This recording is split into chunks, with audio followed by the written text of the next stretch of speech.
संकट पाहायला मिळतंय, यावर राज्य सरकारकडून काही? मुळातच आपल्याला कल्पना आहे की एप्रिल आणि मे या 2 महिन्यामध्ये राज्याच्या काही भागांमध्ये पाण्याची टंचाई निर्माण होते.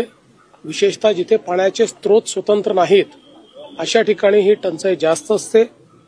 आपण याकरता जिल्हाधिकाऱ्यांना प्राधिकृत करतो.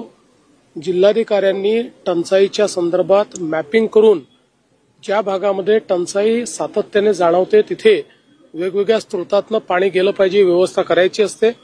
आताही आम्हाला काही तक्रारी मिळाल्या तर आम्ही त्या जिल्हाधिकाऱ्यांकडे पाठवतो आणि टंचाई दूर करण्याचा आपण प्रयत्न करतो. सर, भाषा सल्लागार समितीचे अध्यक्ष यांनी हिंदी भाषेच्या संदर्भात आपल्याला एक पत्र दिलंय.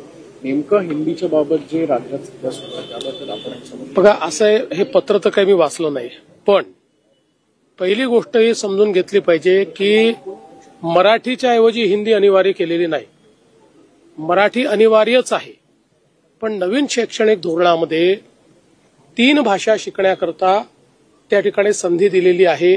3 भाषा शिकणं अनिवार्य आहे आणि या 3 भाषांपैकी 2 भाषा या भारतीयच असल्या पाहिजेत अशा प्रकारचा नियम आहे. त्यामुळे 2 भारतीय भाषांमध्ये एक तर मराठी आपल्याकडे कंपल्सरी आपण केलेली आहे.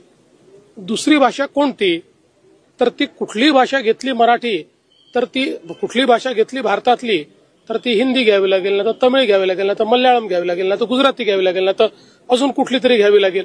याच्या बाहेरची तर तुम्हाला घेता येणार नाही.